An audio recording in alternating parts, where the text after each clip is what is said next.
வாழ்க வையகம் வாழ்க வையகம் வாழ்க வளமுடன் சிந்தனையே உடல் நலத்தை சீரமைத்து ஓய்வெத்த குருவே வாழ்க, குருவே துணை. வேதாத்ரியம் வாழ்க வளமுடன். இன்று வரை உலகில் தோன்றிய அனைத்து சித்தர்களும் ஞானிகளும் மகான்களும் மற்றும் வேதாத்திரிய கோட்பாடுகளை அர்ப்பணிப்புணர்வோடு அகிலமெங்கும் உணர்வாக்கிக் கொண்டிருக்கும் ஞான ஆசிரியர்களின் மதிநுட்பமும் குருவர்களோடு சுகுமமாய் நம்மை சூழ்ந்திருந்து நாம் ஓய்வதற்கு துணை நிற்குமாக என்று சங்கல்பித்துக் கொண்டு இன்றைய தவ நிகழ்வை இறைவணக்கம் குரு வணக்கத்தோடு நாம் இனிதே துவங்குவோம்.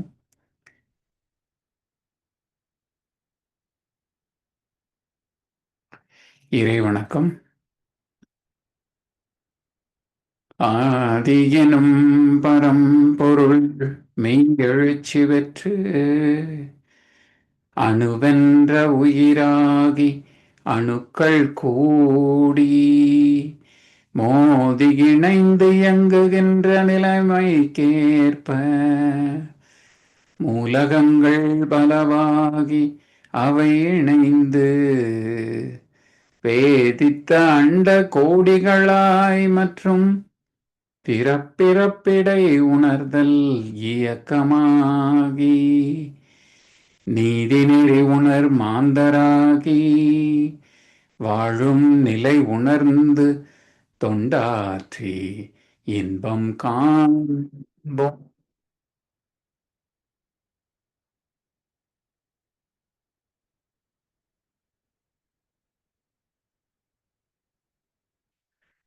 குரு வணக்கம்.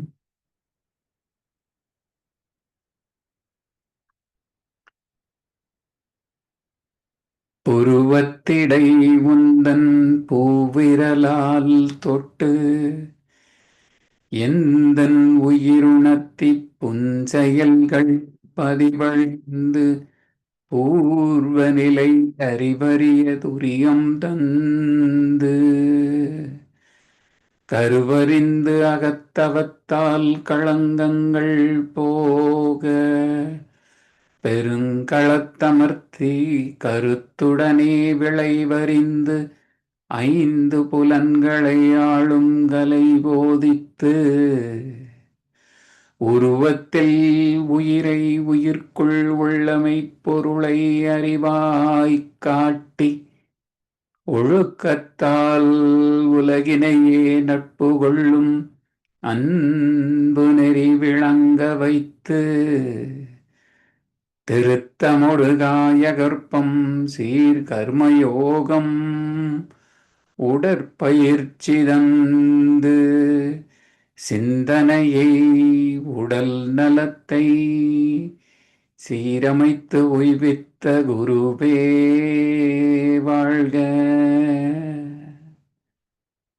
குருவே வாழ்க.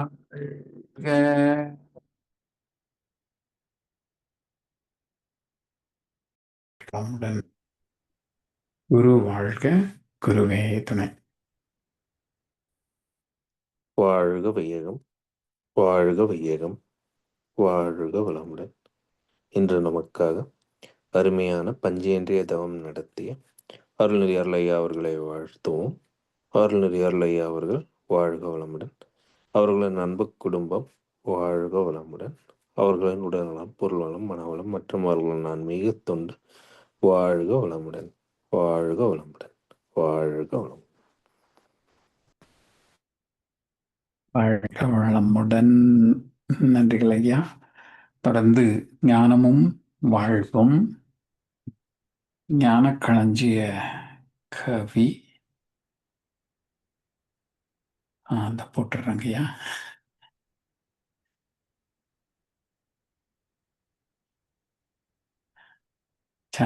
சரி. இன்றைய ஞான களஞ்சிய கவிக்கு விளக்கம் வழங்கிட மூத்த பேராசிரியர் ஞானாசிரியர் அருள்நிதி பழனிசாமி வேலுசாமி ஐயா அவர்களை அன்போடு அழைத்தமைப்போம். வாழ்க வளமுடன் ஐயா. வாழ்க வளமுடன் ஐயா. வாழ்க வளமுடன். வாழ்க வையகம், வாழ்க வையகம், வாழ்க வளமுடன். குரு வாழ்க, குருவே துணை. சான்றோர் பெருமக்களே, ஞானமும் வாழ்வும் கவி தொகுப்பின் தொடர் சிந்தனையில இன்றைக்கு மிக அற்புதமான தலைப்பு பிரம்ம வித்தை. வித்தை என்றால் பிரம்ம வித்தை உயர்வதாகும். வேதாந்தம் பேசுவதால் கிட்டிடாது. அத்துவிதமாகி அவன் எங்குமாகி அணுமுதலாய் அண்டங்களாகி தாங்கும் சுத்தவெளி சூனியமாய் நிறைந்த தன்மை சூட்சுமமாய் அனுபவமாய் அறிந்து நிற்கும் தத்துவத்தின் முடிவான தானே ஆன தனையறிந்த வித்தை இது, தர்க்கம் வேண்டாம்.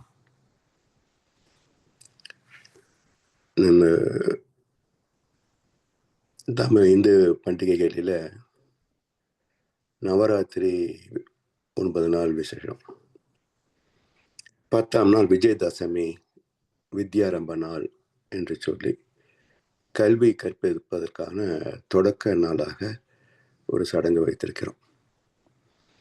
இதனுடைய தாத்பரியம் என்னன்னு பார்த்தோம்னா, 9 நாட்கள்ல முதல் 3 நாட்கள் சரஸ்வதி வழிபாடு, அடுத்த 3 நாட்கள் லக்ஷ்மி வழிபாடு, அடுத்த 3 நாட்கள் சக்தி வழிபாடு, 10ஆம் நாள் வித்யாரம்பம். இப்போ ஏன் இப்படி இந்த நவராத்திரி அமைந்திருக்கிறது என்று பார்த்தீங்கன்னா, மிக அற்புதமான வாழ்க்கை தத்துவத்தை வச்சிருப்பாங்க. இந்த வாழ்க்கையை முதலில் கற்றுக்கொள்ள வேண்டும் சரஸ்வதி. பிறகு இந்த உலக இன்பங்களை தூக்கணும். பொருள் இல்லாத உலகம் இல்லை. லட்சுமி வழிபாடு. இந்த இரண்டுக்கும் மூலமானது எதுன்னு யோசித்தா சக்தி. இந்த சக்தியை அறிவது எப்படி என்றால், நமக்குள் இருக்கின்ற மகிஷாசுரனை வதம் செய்து ஆத்ம தரிசனம் பெறுவதற்கான பிரம்ம வித்தை கற்றுக்கொள்ள வேண்டும். வித்யாரம்ப நாள். வித்தை என்றால் பிரம்ம வித்தை உயர்வாகும். எந்த கல்வி உயர்வானது? உயர்வு என்று சொன்னால் என்ன, பணத்தை கொடுக்குமா, பதவியை கொடுக்குமா?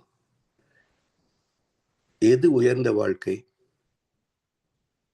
எல்லோரும் பதவியை நோக்கி பறக்கிறாங்க, பணத்தை நோக்கி பறக்கிறாங்க, அதிகாரத்தை நோக்கி பறக்கிறாங்க. இவர்களில் யாராவது நான் நிறைவு பெற்று விட்டேன் என்று சொல்ல முடியுமா? இல்லை. அப்ப எந்த வாழ்க்கை ஒரு முழு நிறைவை தருமோ அதுதான் உயர்ந்ததாக இருக்க முடியும். அப்படிப்பட்ட உயர்ந்த வாழ்க்கை என்பது என்னன்னா ஆத்ம தரிசனம். இந்த உடலுக்கு மூலமாக இருக்கின்ற ஆத்மா, இந்த ஜீவாத்மாவுக்கு மூலமான பரமாத்மா, அந்த பரமாத்மாவுக்கு மூலமாகிய சுத்தவெளி. அப்ப ஆத்ம தரிசனம், பரமாத்ம தரிசனம், தெய்வ தரிசனம், இந்த மூன்றுக்கும் அடிப்படை குரு தரிசனம். குருவென்று யாருக்கும் கூட ஒண்ணாதே. இந்த ஆத்ம ஞானம் பெறுகின்ற போதுதான் மற்ற எல்லாவற்றையும் பொருட்படுத்தாது ஒரு நிறைந்த வாழ்க்கை. இன்னும் வேற என்ன வேண்டும் இப்பேறு பெற்ற பின்னர்? எடுத்த மனித பிறப்பு எய்ததே முழுமை. அந்த முழுமைதான் உயர்ந்த நிலை. வித்தை என்றால் பிரம்ம வித்தை உயர்வு ஆகும். எத்தனை வகையான கல்வியை பாடங்களை கற்றாலும் தன்னை அறிந்த வித்தையே அனைத்திற்கும் உயர்வான வித்தை. அதைத்தான் பிரம்ம வித்தை என்று சொல்கின்றார்கள். இதை ராஜ வித்தை என்றும் சொல்வார்கள். பகவத்கீதையில ராஜ வித்யா, ராஜகுஹ்ய யோகம் என்று 9வது அத்தியாயம் பேசும். எனவே வித்தை என்றால் பிரம்ம வித்தை உயர்வு ஆகும். சரி, எப்படி கிடைக்கும்? நிறைய உபன்யாசம். அப்படி பேசியவங்க எல்லாம் ஞானம் பெற்று விட்டார்களா? வேதாந்தம் பேசுவதால் கிட்டிடாது. என சொற்பொழிவு எல்லாம் வாடகை வாய்கள், பணத்தை வாங்கிட்டு தானே பேசுறாங்க. அது தொழில். ஏதோ ஒன்று படிச்சு கதைகளை, கற்பனைகளை கூட்டி கதைகளை சொல்லி மக்களை சிரிக்க வச்சோ சிந்திக்க வச்சோ எப்படியோ பணம் வாங்காம யாரும் பேசுறதாக தெரியல. அப்போ அது ஒரு தொழிலாக இருக்க தவிர அது ஒரு ஆத்ம தேடலாக இருக்கிறதா என்று பார்த்தா இல்லை. அப்போ படிப்பதனாலேயோ கேட்பதனாலேயோ வந்து விடாது ஞானம். ராமகிருஷ்ண பரமஹம்சர் சொல்வார், இந்த வேதங்கள், புராணங்கள், உபனிஷத்துக்கள், கிரந்தங்கள், பாஷ்யங்கள் இவற்றெல்லாம் கேட்பதிலே ஒரு சுகம். பூஜை, புனஸ்காரம், பிரார்த்தனை, அபிஷேகம், ஆராதனை, அர்ச்சனை, இதிலே ஒரு சுகம். இது ஒரு ஞானம். ஆனால் எது உண்மையான உயர்ந்த ஞானம் என்றால் ஈஸ்வர தரிசனமே உண்மையான அசல் உயர்ந்த ஞானம். அப்ப வெறும் சடங்கு சம்பிரதாயங்கள், பிறகு தத்துவ விசாரங்கள் உயர்ந்தது எது என்றால் ஆத்ம விசாரம், அனுபவம், அதுதான் உயர்ந்தது. எனவே இது வேதாந்தம் பேசுவதால் கிட்டிடாது. அத்வைதமாகி அவன் எங்குமாகி. எல்லாரும் இறைவனை வேறாக வைத்துத்தான் பேசுறாங்க. இறைவனின் ஒரு அங்கமே நாமும் அத்வைதம் என்ற சொல்லை பயன்படுத்தினாலும் பேசுகின்ற கருத்துக்களை பார்த்தோம் என்று சொன்னா அந்த அத்வைதத்தை அடையக்கூடிய வழியை சொல்வதில்லை. ஜீவாத்மா பரமாத்மா பிரித்து தான் பேசுறாங்க. இது துவைதம் மட்டுமல்ல, இது மல்டி வைதம். ஏன்னா துவைதம்னு 2, இங்க மல்டி வைதம். ஒவ்வொரு மதத்திலும் எத்தனை கடவுள் இருக்கிறாருங்க. 33 தேவர்கள் நம்ம சொல்றோம். அங்க ஒரு 99, அங்க ஒரு சில, இப்படி எல்லா இடத்துலயும் நம்பர் அதிகமா இருக்கு. அப்ப இது எப்படி துவைதம் சொல்ல முடியும்? இது மல்டி வைதமா இருக்கு. இதிலிருந்து துவைதத்துக்கு வந்து துவைதத்திலிருந்து அத்வைதத்துக்கு போகணும். அப்ப எல்லாமே ஒன்றுதான் என்று எது நமக்கு தெளிவாக விளக்கி சொல்லி அதை அடைவதற்கான பயிற்சியையும் காட்டுமோ அதுவே மிக உயர்ந்த வித்தை. அத்வைதமாகி அவன் எங்குமாகி ஒன்றாக பார்க்கணும். எப்படி? இறைவன் வேறு, நான் வேறு அல்ல. அடிப்படையில எல்லாமே அவன் தானே. யார் ஒருவன் எல்லா பொருட்களிலும் என்னை காண வல்லவனோ, எனக்குள்ளாக அனைத்தையும் காண வல்லவனோ, அவன் என்னை விட்டு நீங்குவதில்லை, நானும் அவனை விட்டு விலகுவது இல்லை. இதுதானே பகவத்கீதையுடைய சாரம். அப்ப எல்லாமே அவன்தான். அணு முதல் அண்டங்கள் அனைத்தும் அவன்தான் என்றால் அணுக்களின் கூட்டாகிய எனக்குள்ளும் இருப்பான் இல்லையா? எப்படி அறிவது? எறும்பு தோலை உரித்து பார்க்க யானை வந்ததுடா, என் இதய தோலை உரித்து பார்க்க ஞானம் வந்ததுடா என்றார் கண்ணதாசன். எறும்பு தோலை உரிச்சு பார்த்த யானை எப்படி வரும்?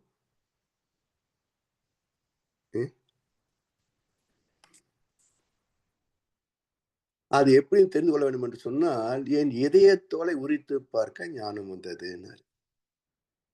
இதயம் என்பது என்ன? இருதயம் வேற, இதயம் வேற. இருதயம் என்பது ஹார்ட், இதயம் என்பது ஜெனடிக் சென்டர், ஆத்மா. அப்ப ஆத்மாவை உரித்து பார்த்தால் அதற்குள் மையம் கொண்டிருப்பது பரமாத்மா. ஏன்னா ஆத்மா என்பது அனுபவங்களின் தொகுப்பு, ஜீவன்களுடைய அனுபவங்களின் தொகுப்பு. 14 to 40 சைக்கிள்ஸ் இதற்குள் பதிந்திருக்கின்றது தான் ஜீவாத்மா. இந்த பதிவுக்கு மூலம் ஜீவகாந்தம், ஜீவாந்தத்துக்கு மூலம் பரமாத்மா. 13 முதல் 8 தூய்மையான ஜீவாந்த களம். இந்த ஜீவாந்தத்திற்கு மூலம் வான்காந்தம் எழுப்புதல் 4, அதற்கு மூலம் இறைத்துகள் களம் 3:1, அதற்கு மூலம் சுத்தவெளி 0. அப்ப இதயத்தோலை உரித்து பார்க்கின்ற போது 14க்கு கீழே போனாலே தெரியுது பரமாத்மா அறிகிறோம். அறிந்த நிலைத்தான ஞானம். இதயத்தோலை உரித்து பார்க்க ஞானம் வந்தது. என்ன ஞானம்? எறும்பு தோலை உரித்து பார்த்தால் சிறு சிறு அணுக்களின் துகள்களின் கூட்டு. யானையை உரித்து பார்த்தால் அதுவும் சிறு சிறு துகள்களின் அணுக்களின் கூட்டு. ரெண்டுமே அணுக்கள் தான். ஒன்று அளவிலே குறைவு, இன்னொன்று அளவிலே அளப்பரியது. அடிப்படையில் ரெண்டும் அணுக்களின் கூட்டு தான். அப்ப எறும்பு தோலை உரித்து பார்த்தால் யானை வரும். சாமி ஒரு முறை கேட்டாங்க, இந்த உலகத்திலேயே ரொம்ப பெருசு எதுன்னு கேட்டாரு. நமக்கு அது தெரியுமே, சாமி பிரபஞ்சம் அப்படின்னு. சரி, ரொம்ப சிறுசு இறைத்துகள் சொல்லல, அணுக்கள் அப்படின்னு சொன்னோம். சரி, இவ்வளவு பெரிய பிரபஞ்சத்திலிருந்து இவ்வளவு சிறிய அணுக்கள் எல்லாம் எடுத்துருங்க, பிரபஞ்சம் எங்கேன்னு கேட்டார். போச்சு, போச்சு, காணாம போச்சு. ஏன்? இந்த அணுக்களின் கூட்டு தான் இந்த பிரபஞ்சம். அந்த மூலத்தை நீக்கிவிட்டால் எல்லாம் சரிஞ்சு போயிடும். அதுதான் எறும்பு தோலை உரித்து பார்க்க யானை வரும். அப்படி அத்துவிதமாகி அவன் எங்குமாகி எல்லாவற்றும் நீக்க இருக்கின்றான், எனக்குள்ளும் இருக்கின்றான்.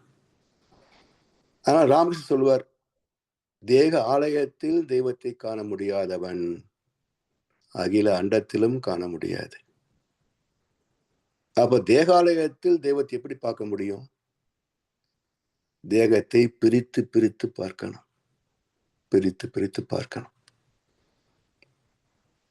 என்ன வயசு இப்போ, என்ன எடை, ஓகே. பிரசவம் ஆன போது என்ன அளவு, என்ன எடை, 1.5 அடி 3 கிலோ எடை. அப்படியே உள்ள போறோம். 9வது மாசம் 8, 7, 6, 5, 4, 3, 2. என்ன எடை? எங்க எடை இருக்கா இல்லையா? அப்பாவுக்கும் தெரியல, அம்மாவுக்கும் தெரியல, மருத்துவருக்கும் தெரியல. உண்டா இல்லையா? 2வது மாசம் கருவை வைத்து அளந்த போது அல்ட்ரா சவுண்ட்ல காட்டுதல்ல கன்சீவா இருக்குன்னு. அப்ப 2 மாதத்துக்கு முன்பு இல்லாதது இப்ப இருக்கா? இப்ப தெரியுது என்று சொன்னால் அப்போது ஏன் தெரியவில்லை? கீதையில் அருமையான ஸ்லோகம் உண்டு, இல்லாததற்கு இருப்பு கிடையாது, இருப்பது இல்லாமல் போவதும் கிடையாது.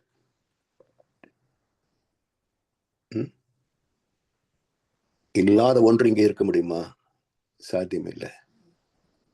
இங்கு இருப்பது இல்லாமல் போக முடியுமா? அதுவும் சாத்தியம் இல்லை.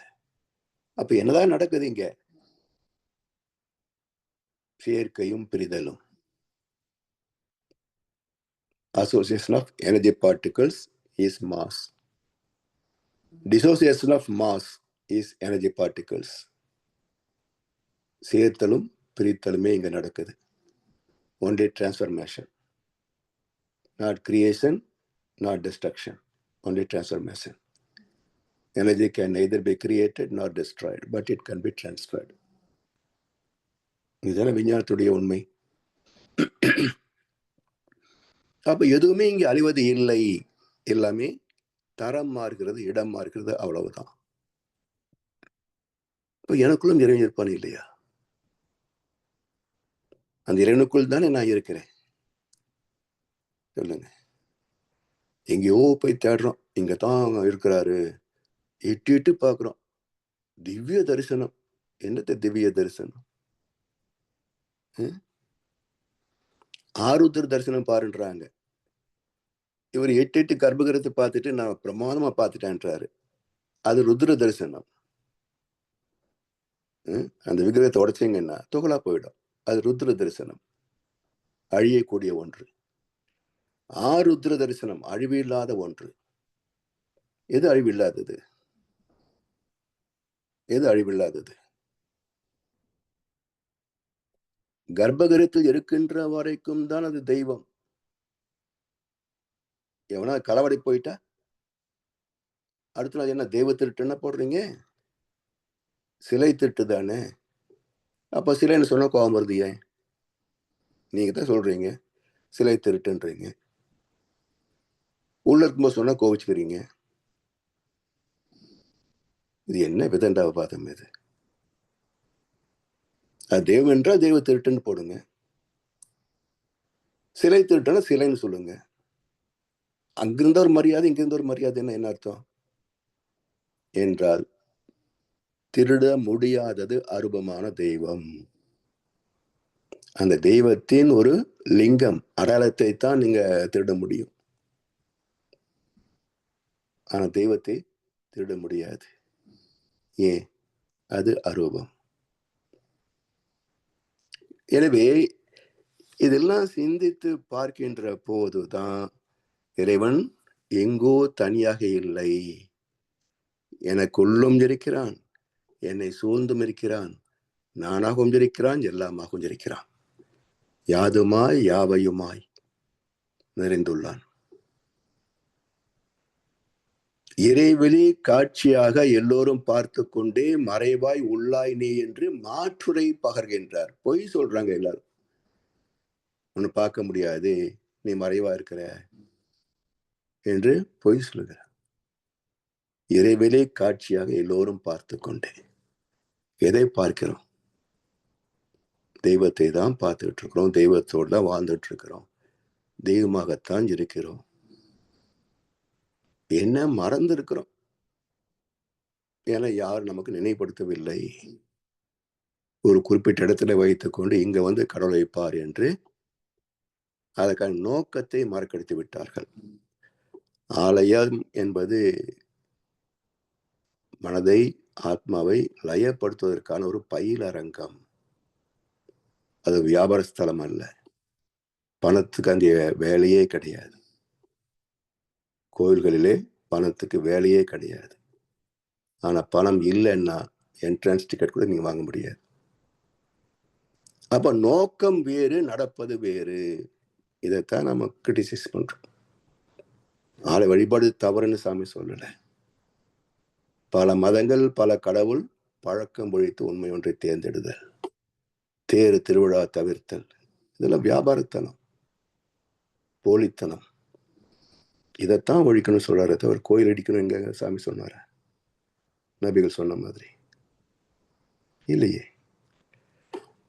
எனவே அத்துவிதமாகி அவன் அங்குமாகி அணுமுதலாய் அண்டங்களாகி, நுண் இயக்கம் அணு, பிரமிப்பு இயக்கம் அண்டம், பிரபஞ்சம், உலகம்.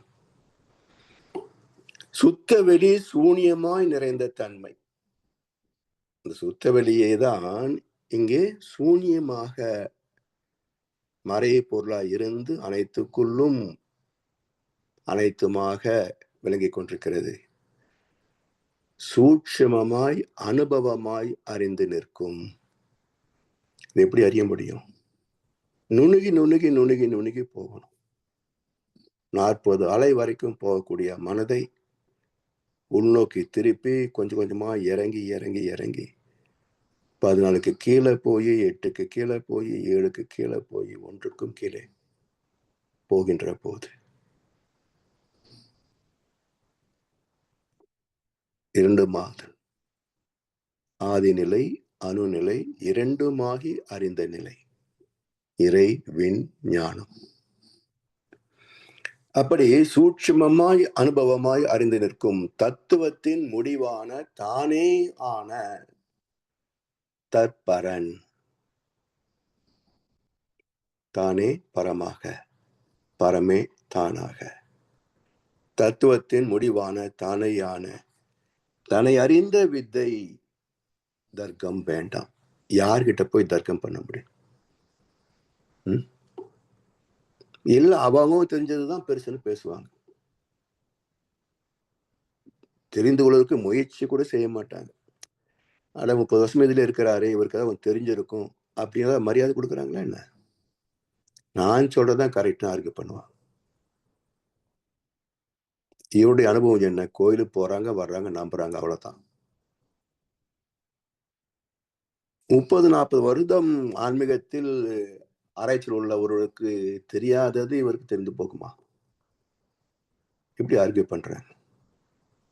நீங்கள நாத்திகர்கள், அறிவதையும் சொல்லி அலைஞ்சிட்டு இருக்கீங்க. நம்ம முன்னாடி எல்லாம் சொன்னதெல்லாம் முட்டாள்தனமா நம்ம முன்னோர்கள் எல்லாம் இதெல்லாம் வச்சிருக்கிறாங்க என்று எந்த சிந்தனையும் இல்லாமல் விதண்டாவாதம் செய்வார்களே தவிர சொல்வதை கேட்பதற்கு நாட்டம் கொள்ள மாட்டார்கள். இதுதான் எத்தனை கோடி பக்தர்கள், எத்தனை மனவள கலைஞர்கள் எதையும் படிக்க மாட்டாங்க. இந்துன்னு சொல்லுவான், கீதை படிக்க மாட்டான். கிறிஸ்தவன் சொல்லுவான், பைபிள் படிக்க மாட்டான். இஸ்லாமிய சொல்லுவாங்க, திருக்குறள் படிக்க மாட்டாங்க. படிச்சவங்க மற்றவங்க உபன்யாசம் போயிட்டு இருப்பாங்க, அவ்வளவுதான். அடுத்தவங்க சொன்ன போதுமா?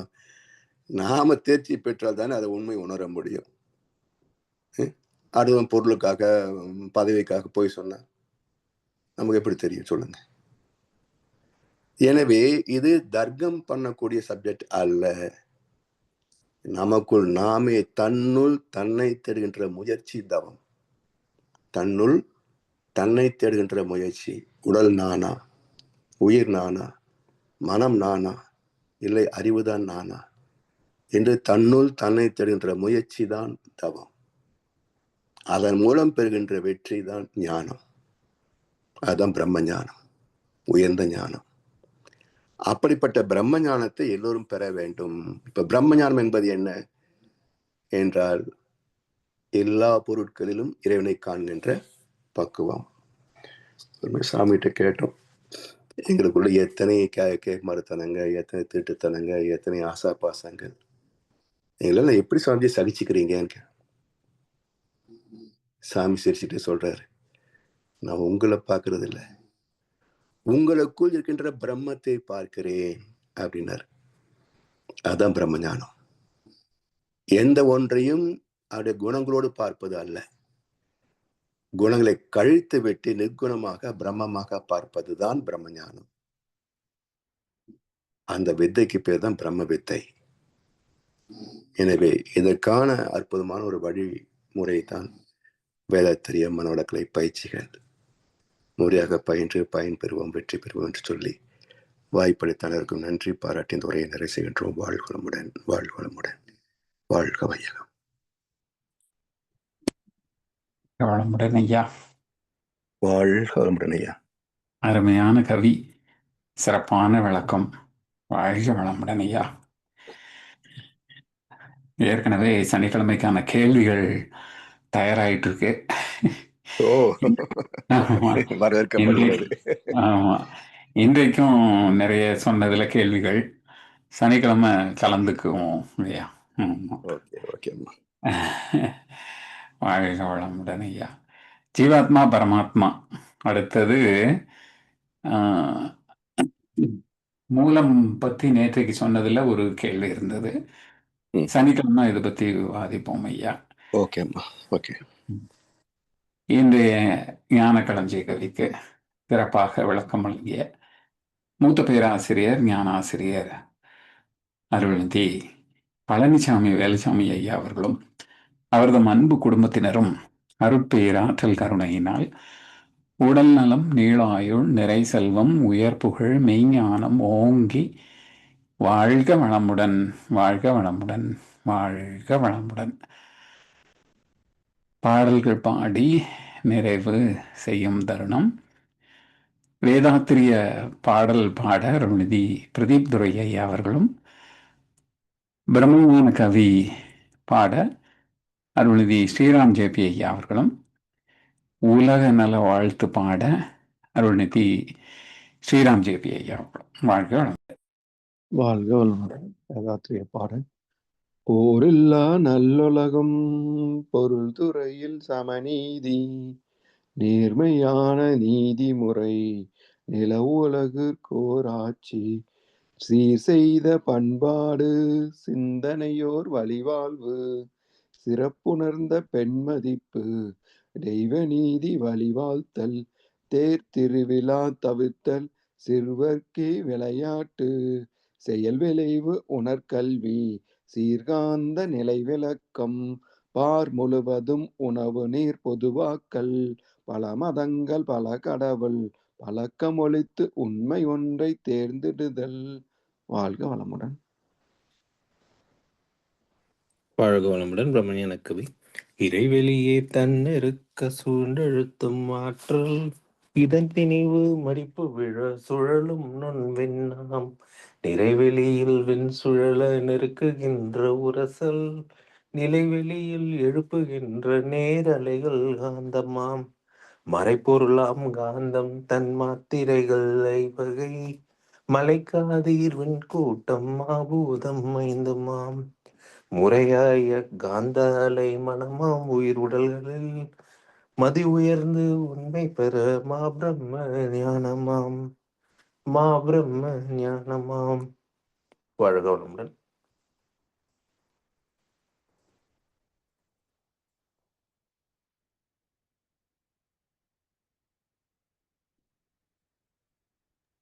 உலக நல வாழ்த்து பாடிடுறீங்களா?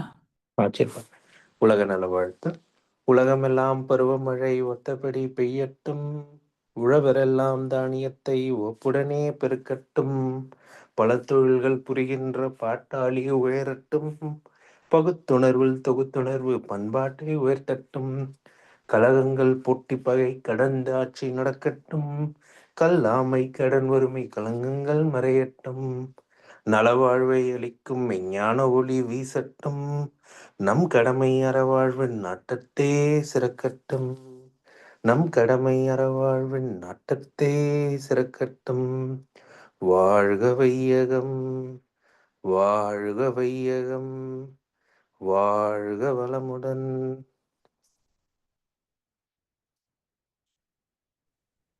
வாழ்க வளமுடன். இன்றைய தவத்தில் கலந்து கொண்ட அன்பர்கள் தவத்தை வழி நடத்தியோர் நற்சிந்தனை வழங்கிய பாடல்கள் பாடி அறைகிறோம். வாழ்க வளமுடன். அவர்களின் அன்பு குடும்பம் அவர்களின் உடல் நலம் மன வளம் பொருள் வளம் மறு தொண்டு அவன் மீது தொண்டு. வாழ்க வளமுடன். வாழ்க வளமுடன். வாழ்க வளமுடன். இத்துடன் இன்றைய காலை தவம் நிகழ்வு மகிழ்வோடு இதுவோடு நிறைவு பெறுகின்றது. இறைவரும் குருவரும் நம் அனைவரையும் எப்பொழுதும் சூழ்ந்திருந்து நம்ம இந்த உணப்பயணத்திலே சிறந்த முறையில் அணியப்பட்டும் என அனைவரையும் வாழ்த்தி அமைதி நன்றி கூறி அணுகிறோம். வாழ்க விஜயம் வாழ்க விஜயம் வாழ்க வளமுடன்.